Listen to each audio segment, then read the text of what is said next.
खुलुमबाय बेयो बड'लेण्ड इंखं टेलिभिजन दिनै 16 जानुवारि 2023 समबारखालि सानसेनि बरादखौ नोंथांमोननि खाथियाव लाबोदों आं सदानन्द दैमारिया।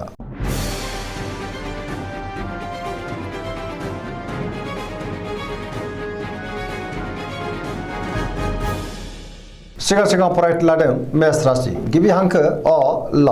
दिनैनि साना जोबोर मोजां गोसोखौ दिनै जोबोर गोजोननाय मोनगोन गियाननि आंखाल जानाय नङा गोथों आरो गोग्गो साननो रोंगोन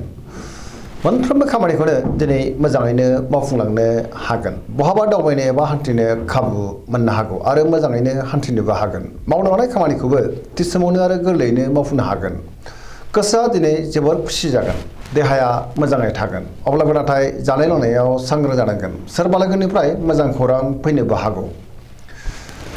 बेफार फालांगियाव दिनै जोबोर मोजां रांखावरियाव जोबोर मोजां होनजायो अब्लाबो नाथाय खरसायाबो बांनो हागौ नखराव बिसि फिसायनि गेजेराव अनलायनाय फैगोन बिदा फंबायजों दिनै मोजां सोमोन्दो थागोन गुबुननि गोसोखौ गोरलैयैनो बोनोबो हागोन गोसोनि बोलोआ बांगोन समाजाव बयजोंबो मान होजागोन सेंग्रा सिख्लाफ्रा दिनै जोबोर रमान्टिक जागोन आरो गावबा गावनि गोसोनि साननायफोरखौ फोरमायलायनोबो हागोन पजिटिभ एनार्जिनि गोहोमबो गोग्लैनो हागौ वृष राशि गिबि हांखो इ उ ब दिनैनि साना जोबोर मोजां गोसोखौ दिनै जोबोर गोजोननाय मोनगोन मावनो हानाय खामानिखौ थि समावनो आरो गोरलैयैनो मावफुंनोबो हागोन सोरबा लोगोनिफ्राय माबा मोनसे मोजां खौरां मोननोबो हागौ गोसोनि बोलोआ बांगोन समाजाव दिनै गोबां मान मोननो हागौ रांखावरियाव मोजां बेफार फालांगियावबो दिनै जोबोर मोजां आयाबो बांनो हागौ नखराव दिनै बिसि फिसायनि गेजेराव अनलायनाय फैगोन बिमा बिफानि अननाय आरो बोरखौ मोननो हागौ देहाया दिनै मोजाङै थागोन अब्लाबो नाथाय जानाय लोंनायाव सांग्रां जायोब्ला गाहाम गुबुननिफ्राय थोजासे हेफाजाब मोननो हागौ गोसोनि बोलोआ बांगोन गुबुननि गोसोखौ बोनो हागोन गोसोनि साननायफ्रा दिनै मोगथाङाव जाफुंनोबो हागौ पजिटिभ एनार्जिनि गोहोम गोग्लैगोन मिथुन राशि गिबि हांखो क स दिनैनि साना मोजां आरो गाज्रिनि गेजेरजों बाबेरलांगोन गोसोखौ दिनै जोबोर उसुखुथु मोननो हागौ गुबुननि थाखाय नाङा फाङा जेंनायाव गोग्लैनांनोबो हागौ नेगेटिभ एनार्जिनि गोहोम गोग्लैगोन मोनफ्रोमबो खामानिखौनो मावफुंनायाव माबा नङा माबा मोनसे हेंथा फैनोबो हागौ गोसोआ दिनै जोबोर गोनो गोथो जागोन गियाननि आंखाल जानोबो हागौ नेगेटिभ एनार्जिनि गोहोम गोग्लैगोन देहाया मोजाङै थागोन रांखावरियाव बारा मोजां नङा नाङा फाङा खरसाया बांनो हागौ बेफार फालांगियावबो बारा मोजां नङा होनजायो नखराव दिनै अनलायनाय फैगोन बिसि फिसायनि गेजेराव मोजां सोमोन्दो थागोन सोरबा लोगोनिफ्राय हरखाबै गाज्रि खौरांबो मोननो हागौ सांग्रां जानाया गाहाम सोरजोंबा रायखोमा जानोबो हागौ गुबुनजों मोजां सोमोन्दो लाखिनो गोब्राब जागोन नेगेटिभ एनार्जिनि गोहोम गोग्लैगोन कर्कट राशि गिबि हांखो ड ह दिनैनि साना बारा मोजां नङा गोसोखौ दिनै जोबोर उसुखुथु मोनगोन गुबुननि थाखाय नाङा फाङा जेंनायाव गोग्लैनांनोबो हागौ सांग्रां जानाया गाहाम बहाबा हान्थियोब्ला दिनै लामा सामायाव सांग्रां जानांगोन सोरबा लोगोजों रायखोमा जानोबो हागौ गोसोनि साननायफ्रा दिनै देबार नांनो हागौ नेगेटिभ साननाय फैगोन मावनो हानाय खामानिखौ मावफुंनो गोब्राब जागोन रांखावरियाव मोजां अब्लाबो नाथाय खरसायाबो बांगोन बेफार फालांगियाव मोजां होनजायो नखराव बिसि फिसायनि गेजेराव एना एनिबो फैनो हागौ देहाया दिनै मोजाङैनो थागोन अब्लाबो नाथाय जानाय लोंनायाव सांग्रां जानांगोन गुबुनजों मोजां सोमोन्दो लाखिनो गोब्राब जागोन नेगेटिभ एनार्जिनि गोहोम गोग्लैनो हागौ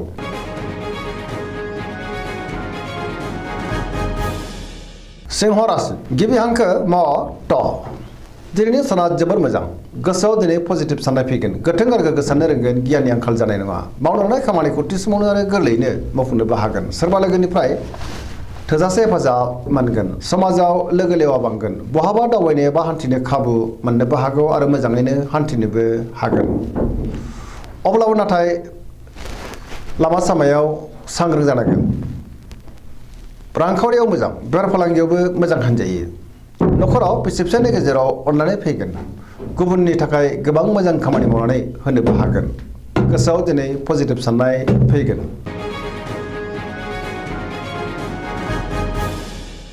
कन्या राशि गिबि हांखो प ट दिनैनि साना जोबोर मोजां बयजोंबो मोजां सोमोन्दो लाखिनो हागोन गोसोआव दिनै पजिटिभ साननाय फैगोन गोथों आरो गोग्गो साननो रोंगोन गियाननि आंखाल जानाय नङा रांखावरियाव दिनै जोबोर मोजां होनजायो अब्लाबो नाथाय खरसायाबो बांनो हागौ बेफार फालांगियाव दिनै जोबोर मोजां मुलाम्फा मोननो हागोन देहाया दिनै मोजाङैनो थागोन गोबां मुंदांखा सुबुंजों लोगो मोनज्लायनोबो हागौ नखराव बयनिबो अननायखौ मोननो हागोन सोरजोंबा बाख्नाय जानानै गोसोआ दिनै जोबोर खुसि जागोन पजिटिभ एनार्जिनि गोहोमबो गोग्लैनो हागौ लाइमोनफोरा दिनै जोबोर रमान्टिक जागोन आरो गावबा गावनि गोसोनि साननायखौ फोरमायलायनोबो हागोन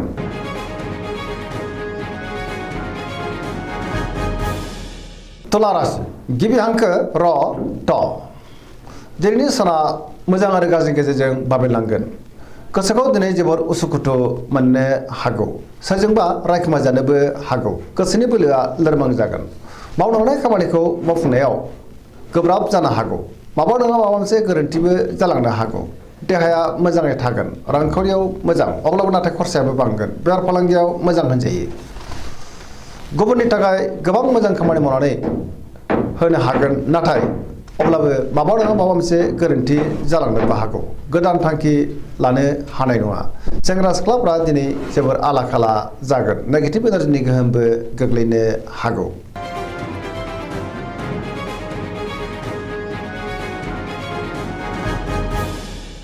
वृश्चिक राशि गिबि हांखो न स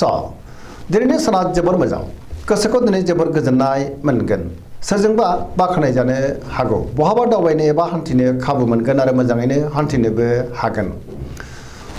गुबुननि थाखाय गोबां मोजां खामानि मावनानै होनो हागोन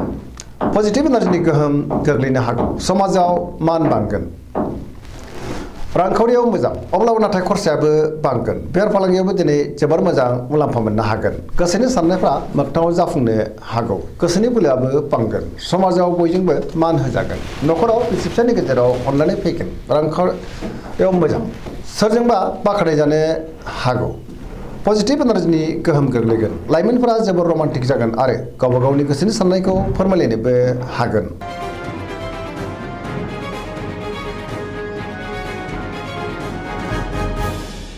धनु राशि गिबि हांखो ध फ भ दिनैनि साना जोबोर मोजां गोसोआव दिनै बोलो बांगोन मावनो हानाय खामानिखौ थि समावनो आरो गोरलैयैनो मावफुंनोबो हागोन समाजाव बयजोंबो मान होजागोन गोबां मुंदांखा सुबुंजों लोगो मोनज्लायनो हागौ गोसोनि साननायफ्रा दिनै मोगथाङाव जाफुंगोन रांखावरियाव मोजां अब्लाबो नाथाय खरसायाबो बांनो हागौ बेफार फालांगियाव दिनै जोबोर मोजां मुलाम्फा मोनगोन देहाया दिनै मोजाङैनो थागोन अब्लाबो नाथाय जानाय लोंनायाव सांग्रां जायोब्ला गाहाम नखराव अननानै फैगोन सोरबा लोगोनिफ्राय मोजां खौरां फैनोबो हागौ लाइमोनफोरनि गोसोआ दिनै जोबोर रमान्टिक जागोन आरो गोसोनि साननायखौ फोरमायलायनोबो हागोन पजिटिभ एनार्जिनि गोहोम गोग्लैनो हागौ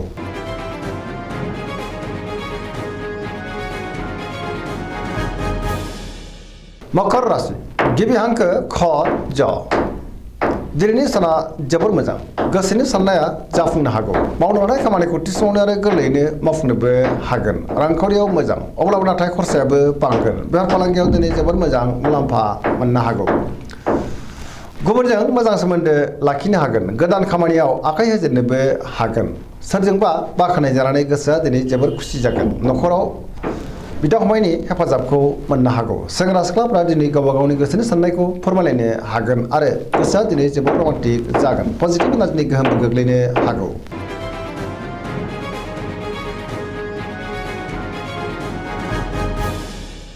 कुम्भ राशि गिबि हांखो ग स दिनैनि साना जोबोर मोजां गोसोखौ दिनै जोबोर गोजोननाय मोनगोन गुबुननि थाखाय गोबां मोजां खामानि मावनानै होनोबो हागोन मावनो हानाय खामानिखौ थि समावनो आरो गोरलैयैनो मावफुंनो हागोन सोरबा लोगोनिफ्राय मोजां खौरां फैनो हागौ समाजाव मान मोनगोन गोबां मुंदांखा सुबुंजों दिनै लोगो मोनज्लायनोबो हागौ बेफार फालांगियाव जोबोर मोजां मुलाम्फा मोननो हागोन रांखावरियाव जोबोर मोजां गुबुननिफ्राय थोजासे हेफाजाब मोननोबो हागौ बिमा बिफानि अननाय आरिफोरखौबो मोननो हागोन बहाबा दावबायनो एबा हान्थिनो खाबु मोनगोन आरो मोजाङैनो हान्थिनोबो हागोन पजिटिभ एनार्जिनि गोहोम गोग्लैनो हागौ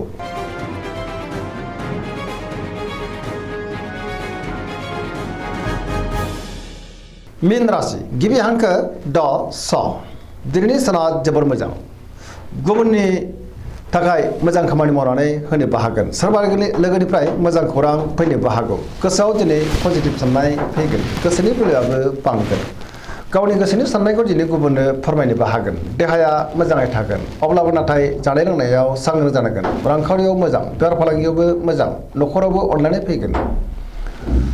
लाइमोनफोरनि गोसोआ दिनै जोबोर रमान्टिक जागोन आरो गावबा गावनि गोसोनि साननायखौ फोरमायलायनोबो हागोन बहाबा थाङोब्ला दिनै जोबोर मोजां आरो मोजाङैनो हान्थिनोबो हागोन फरायसाफ्रा फरायनायाव गोसो दुंखांगोन आरो मोजां फिथाइ मोननोबो हागोन सरासनस्रायै दिनै साना जोबोर मोजां आरो मोजाङैनो बारग'लांगोन पजिटिभ एनार्जिनि गोहोमबो गोग्लैनो हागौ दिनैनि राशि फरायनाया एसेनोसै जोबनायाव बेखौनो खावलायो जाहाथे नोंथांमोना सानफ्रोमबो जोंनि बे बड'लेण्ड इंखं टेलिभिजनखौ नायबाय थायो आरो साबस्क्राइब खालामो लोगोसे लाइक खालामो आरो शेयार खालामो एसेनोसै गोजोन्थों